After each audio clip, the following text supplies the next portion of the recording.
Civics का पहला chapter लोकतंत्र में सत्ता की साझेदारी। लोकतंत्र में द्वंद्ववाद के केंद्र लोग होते हैं। लोक प्रतिनिधि इस द्वंद्व को बढ़ावा देते हैं और इसका उदाहरण देखा गया मुंबई में मराठियों और गरीब भैया के बीच में। गरीब भैया यूपी और बिहार के लोगों को कहा जाता है। इसमें मराठियों ने गरीब भैया के साथ मतलब कि जो बिहारी और यूपी के लोग थे उनके साथ बहुत ही गलत व्यवहार किया और मारपीट की, ये सब। जबकि मुंबई हमारी वित्तीय राजधानी है और यहाँ पे जो वहाँ के राजनेता थे वो तुष्टीकरण की नीति का अवलंबन किए थे। अब कि रेलवे भर्ती बोर्ड में भी इसका उदाहरण देखा गया, जैसे कि मैसूर में जो बिहारी छात्र थे उनका हत्या किया गया, उनको मारा पीटा गया। और इसका एक अन्य उदाहरण मैक्सिको के ओलंपिक समारोह में देखा गया था, जिसमें कि नस्ल आधारित भेदभाव था। ये 1968 में हुआ था और इसका विरोध टोमी स्मिथ, कार्लोस और नॉर्मन ने किया था। बेल्जियम में देश में भी इसका विरोध किया गया था, जैसे कि फ्लेमिश इलाके में डच ज़्यादा थे, वेलोनिया में फ्रेंच और ब्रुसेल्स में भी फ्रेंच की अधिकता थी। इसलिए जो फ्रेंच थे वो डच पे हावी होते थे। अब एक विविधता की उत्पत्ति, तो विविधता की उत्पत्ति दो आधार पर हो सकती है। पहला तो जन्म के आधार पर, दूसरा चुनिंदा, मतलब कि कोई चुनकर भी विविधता को अपना सकता है। अब जब इसका निर्धारण के बारे में कि इसका निर्धारण के 3 आधार दिया गया और सामाजिक विभाजन का आधार बताया गया। तो सामाजिक विभाजन सामाजिक विभिन्नता पे निर्भर होता है।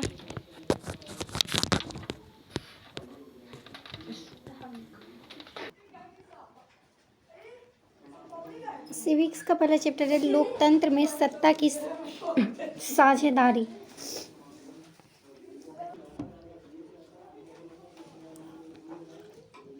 लोकतंत्र में द्वंद्ववाद के जो केंद्र होते हैं वो लोग ही होते हैं। लोक प्रतिनिधि जो कि द्वंद्व करवाते हैं। और जैसे इसका उदाहरण 3 जगहों पे देखा गया था। मुंबई, जिसमें कि मराठी द्वारा गरीब भैया, बिहार और यूपी के लोगों पे दुर्व्यवहार किया गया था उनके साथ। और जबकि मुंबई हमारी वित्तीय राजधानी है और यहाँ पे उनके राजनेताओं के द्वारा तुष्टीकरण की नीति अपनाई गई थी। रेलवे भर्ती बोर्ड मैसूर में भी देखा गया। मैसूर में बिहारी छात्रों के साथ मारपीट किया गया। और मैक्सिको ओलंपिक समारोह में नस्ल आधारित भेदभाव देखा गया, जहाँ कि टोमी स्मिथ, कार्लोस, नॉर्मन इन सब ने इसका विरोध किया और ये 1968 में हुआ था। बेल्जियम में भी इसको देखा गया, जैसे कि फ्लेमिश इलाके में डच ज़्यादा बोला जाता था, वेलोनिया में फ्रेंच और ब्रुसेल्स में फ्रेंच। जबकि जब ब्रुसेल्स वहाँ की राजधानी थी, इसलिए फ्रेंच जो थे वो फ्लेमिश वाले मतलब डच वाले पे हावी थे। अब इस सामाजिक विभाजन का आधार, तो सामाजिक विभाजन का आधार सामाजिक विभिन्नता होती है। जब एक विभिन्नता सभी पे हावी हो जाती है तब वो सामाजिक विभाजन का आधार कहलाती है। जैसे कि उत्तरी आयरलैंड में प्रोटेस्टेंट की संख्या ज़्यादा थी और नीदरलैंड में कैथोलिकों की संख्या ज़्यादा थी। प्रोटेस्टेंट की संख्या ज़्यादा थी जहाँ पे यूनियनिस्ट वहाँ का लीडर था और कैथोलिक में नेशनलिस्ट लीडर था। अब है कि अनुच्छेद 19 में इसके बारे में बताया गया कि अनुच्छेद 19 में स्वतंत्रता का अधिकार हर एक नागरिक को दिया गया, मतलब कि वो कहीं भी जाकर रह सकते हैं। अनुच्छेद 15 में भेदभाव का विरोध किया गया है। टकराव और सामंजस्य को लोकतंत्र की सीढ़ी माना जाता है। आरक्षण के लिए सबसे पहले काका कालेस्कर ने लाया था, यह आरक्षण का पारित किया था और ये मंडल आयोग में पारित किया गया था। अब जातीय लेवल, तो नामदेव ढसाल जो कि एक कवि हैं, उन्होंने दलितों की पीड़ा कविता लिखकर इसको जागरूक किया। और 1967 में सवर्ण जातियों का ज़्यादा वर्चस्व था। 70 का दशक में इनका वर्चस्व था और 90 के दशक में पिछड़ी जातियों का वर्चस्व था। और आधुनिक में दलित और महादलितों का वर्चस्व बहुत ज़्यादा है। अब राजनीति में अधिक संख्या वाले जो जाति होते हैं उनको ज़्यादा महत्व दिया जाता है और जातिगत भाव को भड़काकर वहाँ पे लड़ाई करवाया जाता है। और यहाँ पे लोग अच्छे बनने का नाटक करते हैं और उसके नम्र विनय के द्वारा वोट प्राप्त करते हैं। लोग चुनाव के द्वारा भी अपने दबाव, मतलब कि लोग चुनाव के द्वारा दबाव बनाते हैं और अपनी मांग को पूरा करवा सकते हैं। अब इस सामाजिक विभाजन का आधार का 3 तरीका। पहला है लोग स्व अस्तित्व तक ही सीमित रहना चाहते हैं, जबकि भारत विविधता फिर भी यहाँ अखंडता पाया जाता है। दूसरा कि राजनीतिक दल अपना मांग किस तरह से उठा रही है।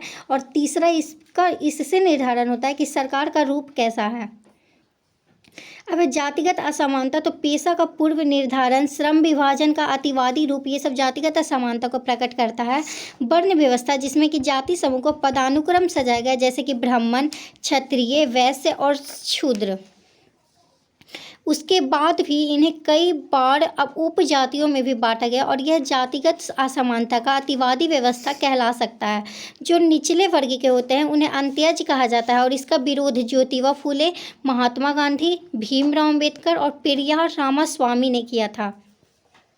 जातिगत असमानता को पछाड़ने का कार्य करती है पड़ोसीपन की भावना, शहरीकरण, सामाजिक आर्थिक परिवर्तन, साक्षरता दर में वृद्धि, पेशा का चुनाव स्वयं करना, अंतर धार्मिक शादी। संविधान के तृतीय भाग में जातिगत भेदभाव का निषेध किया गया है। आर्थिक हैसियत, वर्ण व्यवस्था को हटाना, गरीबी रेखा के बारे में बताया गया कि गाँवों में 327 रुपये प्रति माह अगर मिलते हैं तो वो गरीबी रेखा में नहीं आते और अगर इससे कम है तो वो गरीबी रेखा के नीचे आते हैं। शहर में अगर कोई 455 रुपये प्रति माह से कम कमाता है तब वो गरीबी रेखा के नीचे आते हैं।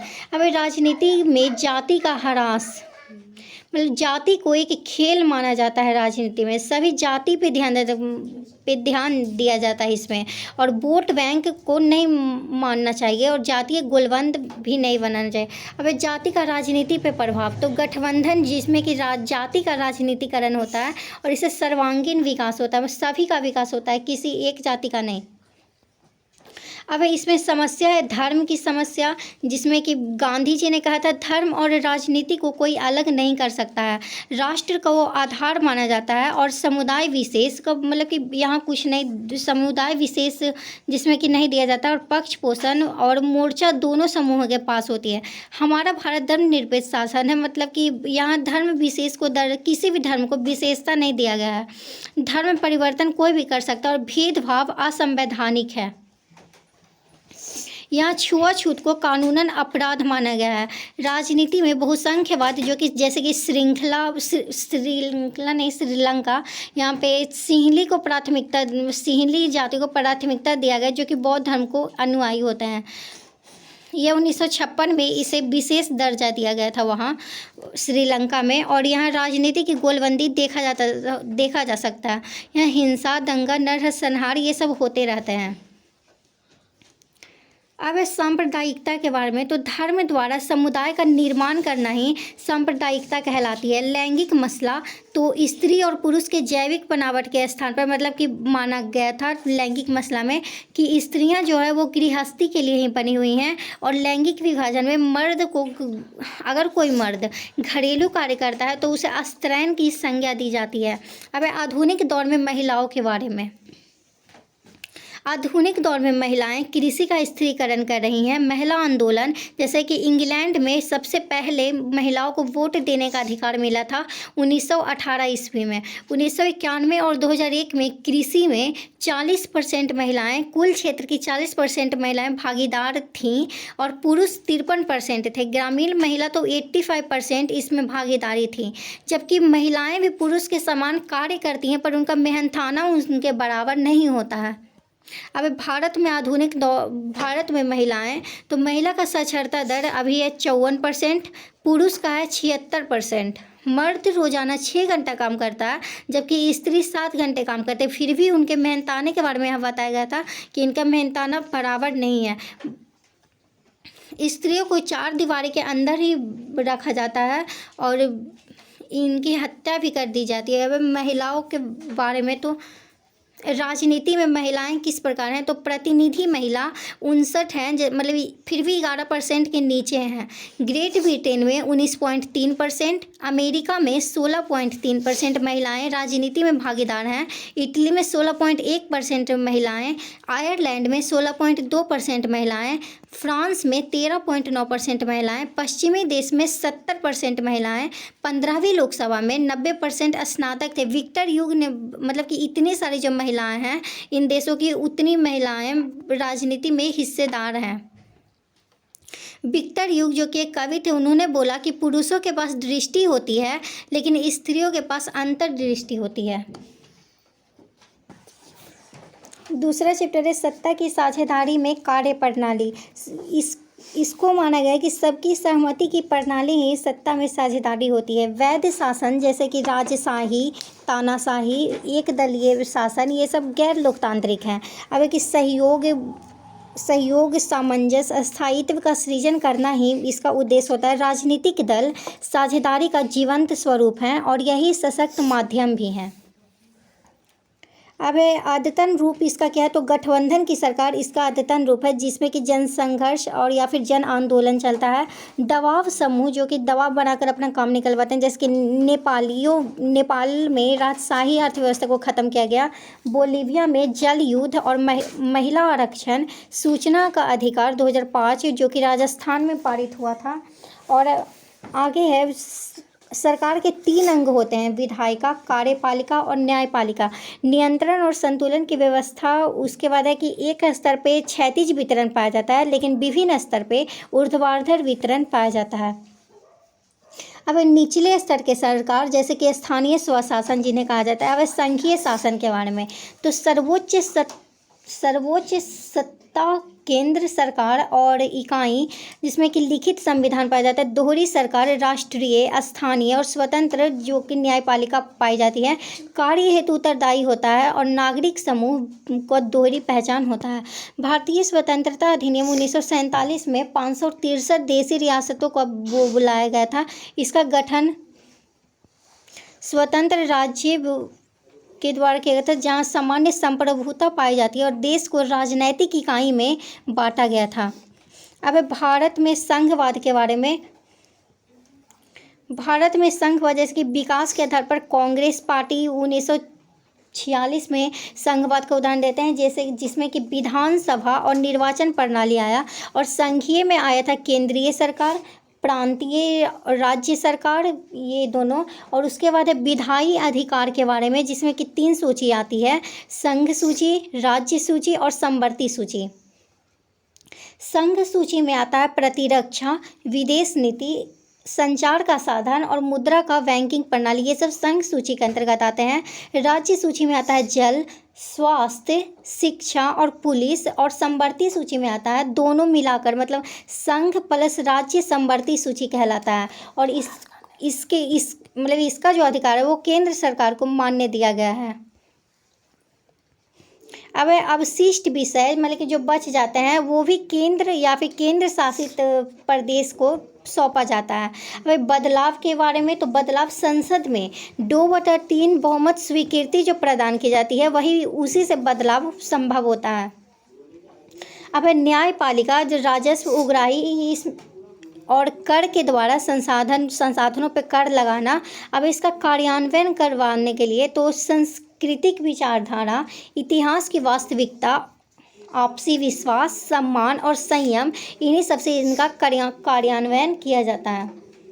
अमेरिका में 1989 के बाद मतलब कि 1958 में वेस्ट इंडीज संघवाद आया था और 1950 में नाइजीरिया संघवाद आया था। अब केंद्र राज्य संबंध के बारे में, तो केंद्र राज्य संबंध इसमें कार्यक्रम की परीक्षा की जाती है। 1980 में केंद्र जैसे कि जम्मू और आंध्र में सरकार का खत्म किया गया था और 1990 में राज्य सरकार मजबूत पाया गया। उसके बाद भारत की राजनीति 2006, तो इसमें है संसद, विधानमंडल, ये सब भारतीय राजनीति के अंतर्गत आते हैं। उसके बाद है आपातकालीन केंद्रीय युक्त, वित्तीय शक्ति का बढ़ना, संसाधन का केंद्र सरकार के अंतर्गत आना, योजना आयोग जिसमें कि 2 आते हैं, ऋण और अनुदान। अब राज्यपाल जिसमें कि जो कि अपना सिफारिश या फिर त्याग पत्र राष्ट्रपति को दे सकते हैं। और राज्य सूची कानून केंद्र के अंतर्गत मतलब केंद्र सरकार के अंतर्गत बनती है। इसमें इकहारी व्यवस्था पाई जाती है, जिसके प्रशासन अनुच्छेद 33 और 34 में। और सैनिक शक्ति केंद्र शक्ति के वृद्धि में वो होती है। अब बिहार पंचायती राज व्यवस्था, तो बिहार में सबसे पहले तो वैशाली में बहुत पहले से ही राजनीति पाई जाती थी, जैसे वैशाली के लिच्छवी में गणराज्य में।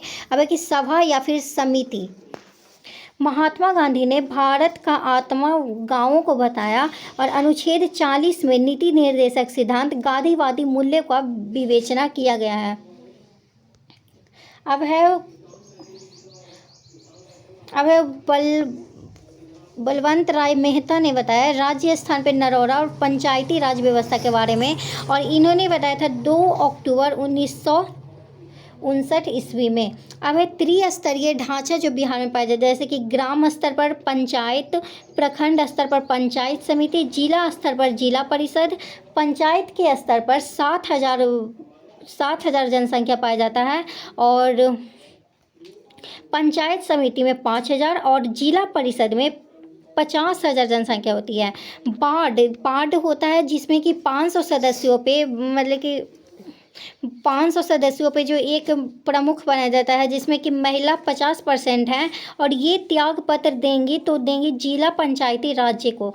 पंचायत समिति जिसमें कि 2 सदस्य होते हैं, प्रमुख और उप प्रमुख। जिला परिषद जिसमें कि होता है अध्यक्ष, उपाध्यक्ष, राज्य वित्त आयोग, विघटन, 6 माह में चुनाव करवाना।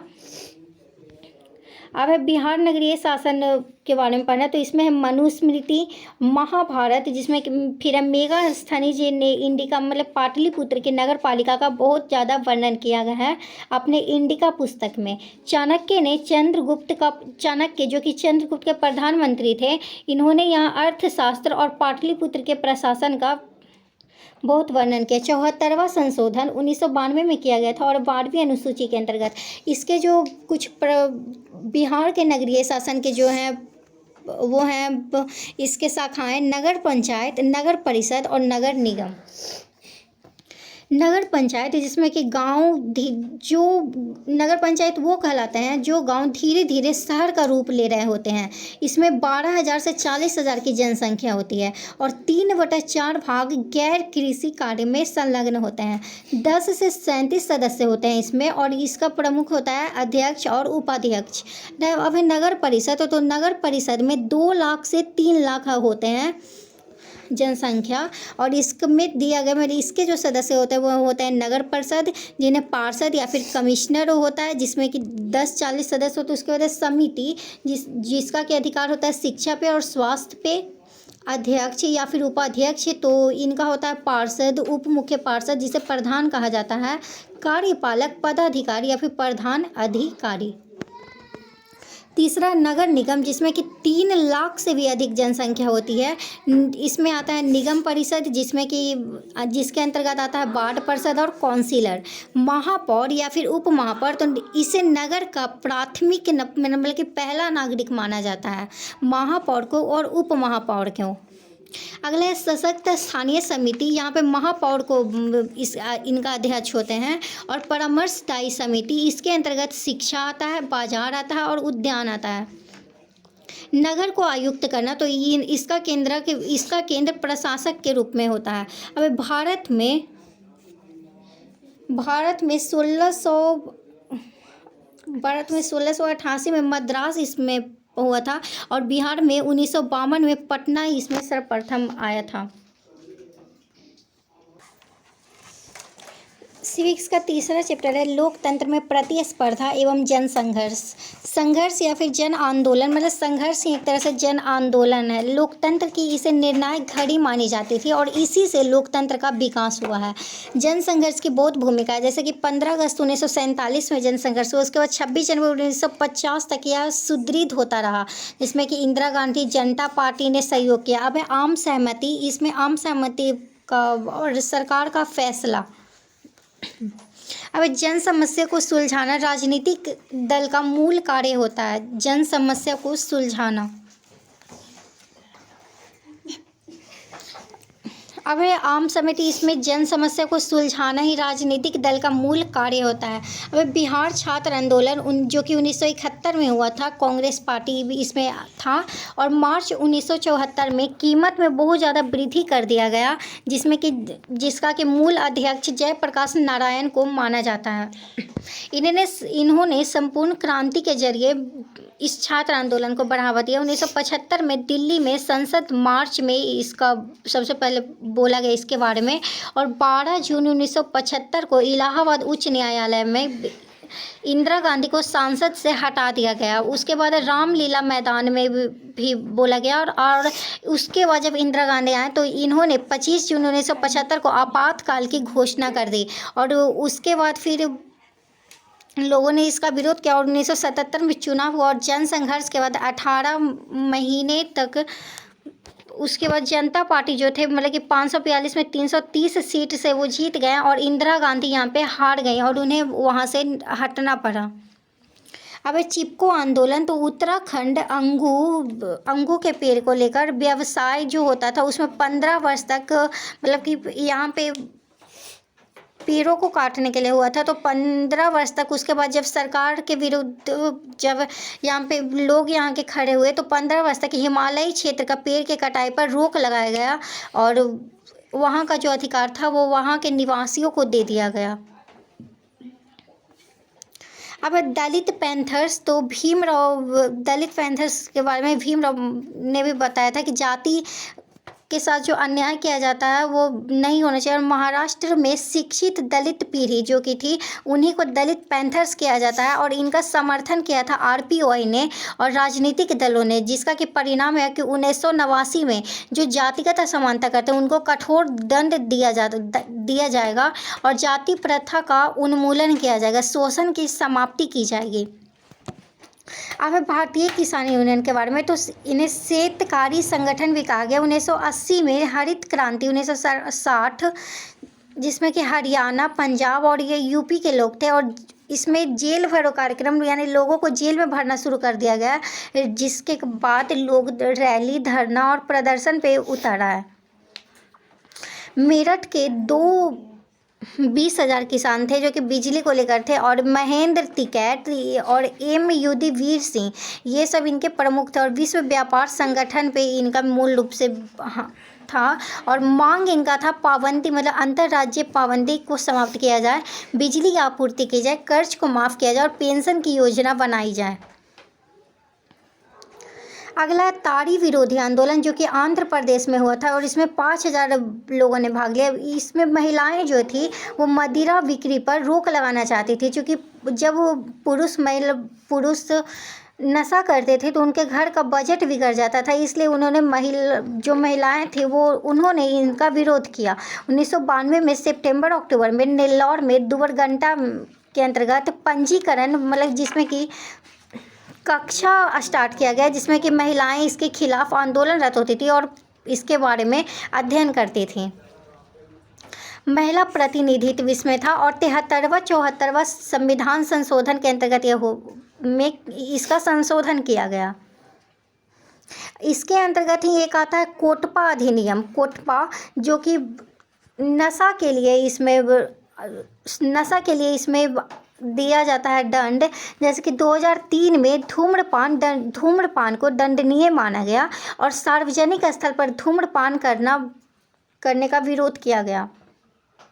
इसके बिक्री पे रोक लगाया गया और कैंसर अवेयरनेस मतलब लोगों का चिन्ह डाला गया, जैसे कि किसी भी चीज़ पर जो नशे की चीज़ें होती हैं उस पर कैंसर अवेयरनेस लोगों का चिन्ह डाला जाता है, ट्रीटेबल। और धारा 21-22 में इसका विरोध किया गया है नशा का। अगला है नर्मदा बचाओ आंदोलन, तो ये 1980 में हुआ था। बांध जिसमें कि बनाया गया था, जिसमें कि 30 बड़े बांध थे, 135 मंझोला और 300 छोटे बांध होते हैं। 245 गांव डूबने लगे थे और इसी के बाद आंदोलन 2003 में हुआ और इसे राष्ट्रीय पुनर्वास नीति के नाम से जाना जाता है। अगला सूचना अधिकार आंदोलन जो कि राजस्थान में हुआ था 1994 से 1996 में जन सुनवाई को लेकर। 1996 में दिल्ली में इसका जन सुनवाई हुआ था। समिति 2002 में ये विधेयक के रूप में पारित हुआ। 2004 संसद में ये सुनाया गया और फिर 2005 में इसका मूल रूप से आया और इसमें बिल का उपलब्धि और भीम तहसील का बताया गया और ये राष्ट्रपति के द्वारा बताया जाता है। अब पड़ोसी देश नेपाल के बारे में, तो यहाँ 1990 में राजा का शासन हुआ करता था, संवैधानिक नहीं होता था। उसके बाद जो राजा ज्ञानेंद्र आया तो उस टाइम से उसको संविधान को तो बिल्कुल ही ख़त्म कर दिया गया। अब है कि 2006 में आंदोलन हुआ जिसमें कि सप्तदलीय गठबंधन आया और काठमांडू में ये हुआ और 24 अप्रैल 2006 तक गिरिजा प्रसाद कोइराला वहाँ के प्रधानमंत्री बने रहे। उसके बाद बोलीविया में, बांग्लादेश में और श्रीलंका में बोलीविया में पानी का निजीकरण हुआ था, इसीलिए वहाँ के लोग आंदोलनरत हो गए थे। कोचबम्बा जगह पे बहुराष्ट्रीय कंपनी जहाँ पे कि इसका मूल्य 4 गुना बढ़ा दिया गया था, इसलिए मार्शल लॉ के अंतर्गत यहाँ आंदोलन किया गया।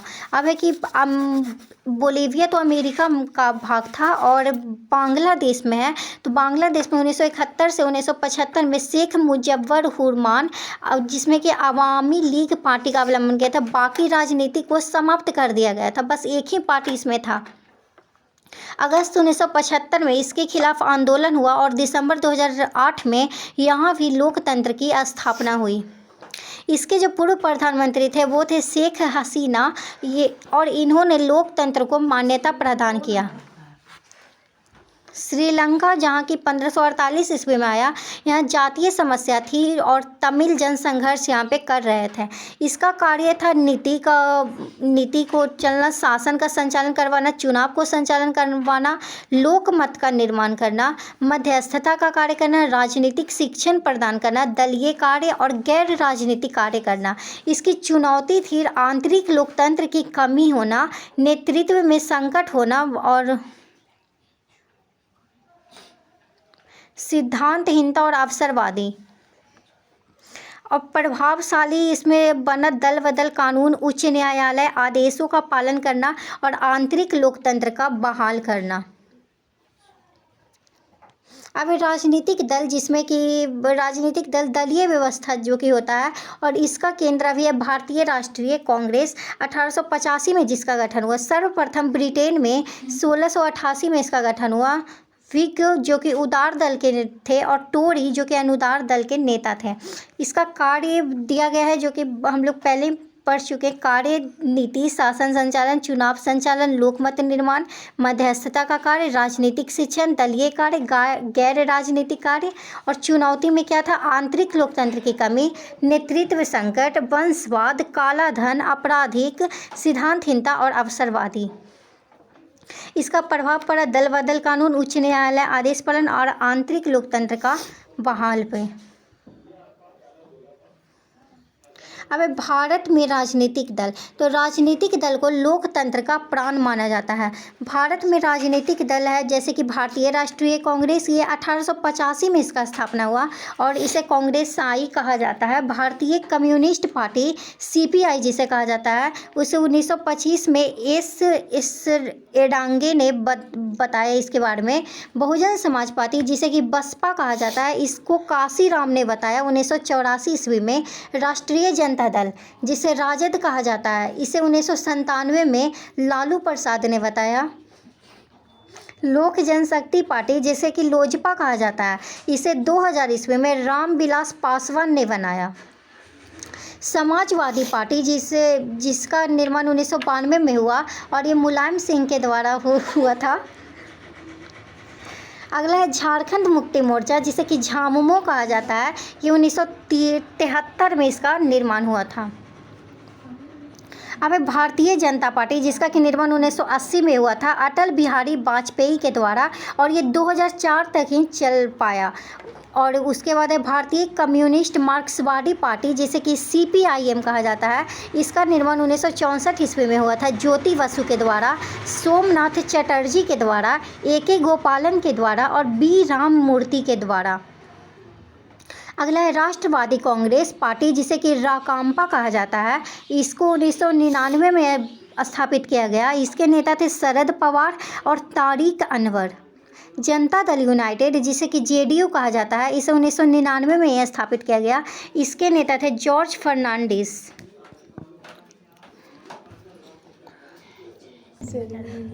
सिविक्स का चौथा चैप्टर है लोकतंत्र की उपलब्धियाँ। चौथा चैप्टर लोकतंत्र की उपलब्धियाँ। इसमें 100 देशों ने भाग लिया था।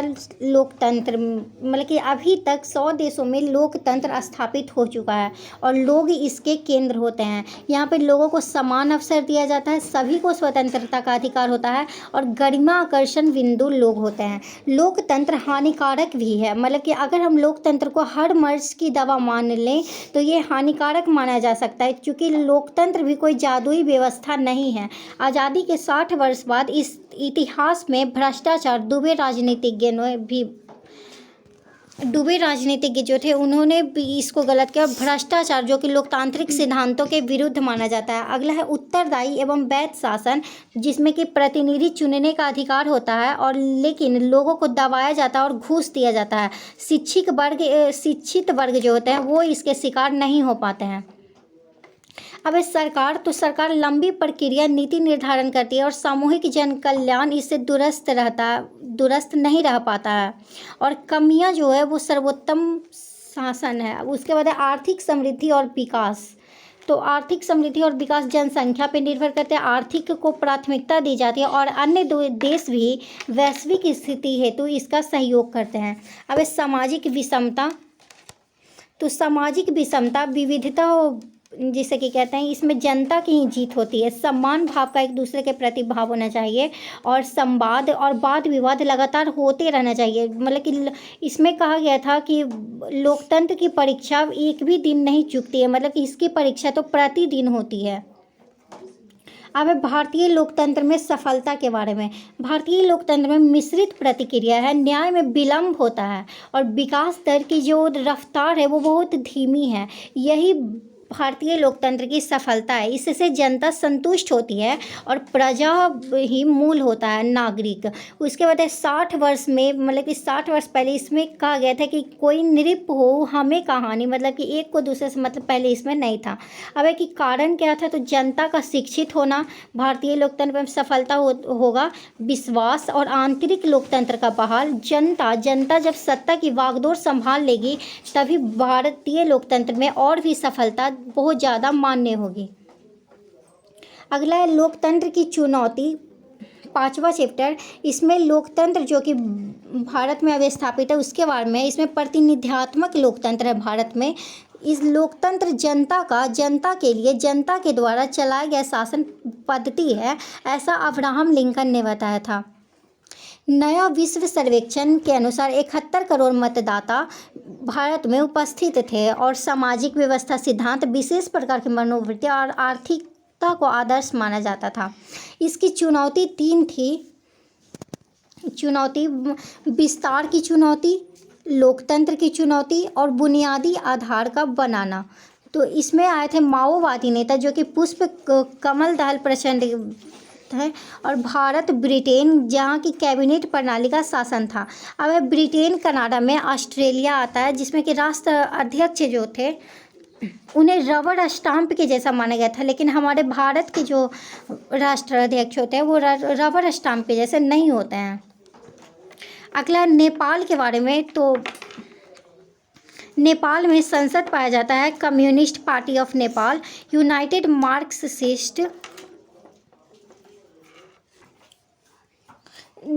नेपाल में जो संसद है वो 3 पार्टियों के द्वारा होता है। पहला तो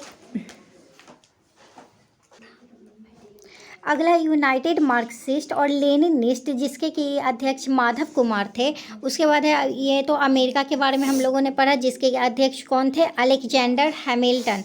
और इसमें कार्यपालिका, इसमें बताया गया कि कार्यपालिका के पास ऊर्जा होनी चाहिए, विधायिका के पास दूरदर्शिता और न्यायपालिका के पास सत्य के प्रति निष्ठा होनी चाहिए। अगला है चुनौती। तो सामान्य चुनौतियाँ क्या है, तो सामान्य चुनौतियाँ हैं शिक्षा, जाति, लिंग भेद, नारी का शोषण करना, बाल मजदूर, सामाजिक कुरीतियाँ। अगला है राजनीति। तो राजनीति में अंधाधुंध चुनावी खर्च करना, उम्मीदवार का टिकट वितरण करना, वे वंश और जाति को महत्व देना, क्षेत्रीय पार्टियां और गठबंधन की राजनीति, ये इसकी चुनौतियां हैं। अब एक काला धन। तो काला धन 2 प्रकार के इसमें दिया गया है, वैधानिक और अवैधानिक और वैधानिक। अवैधानिक के अंतर्गत आता है रिश्वत, कालाबाजारी, तस्करी, जुआ और कमीशन। और वैधानिक के अंतर्गत आता है व्यापार, व्यवसाय, डॉक्टर और कलाकारी। और ये टैक्स के बिना होते हैं, तभी इन्हें हम काला धन कहते हैं। अगला है कर के बारे में। कर के लिए सरकार के खजाना में राजस्व वृद्धि कर होता है और इसका भी 2 होता है, प्रत्यक्ष और अप्रत्यक्ष। प्रत्यक्ष के अंतर्गत आता है आय, व्यय और संपत्ति, और अप्रत्यक्ष के अंतर्गत आता है बिक्री, उत्पाद और सीमा। शुल्क क्या होता है? तो शुल्क सार्वजनिक प्रयोजन से जो लाभ होता है वही शुल्क कहलाता है। कैश मेमो, तो कैश मेमो के द्वारा मूल्य का रसीद दिया जाता है।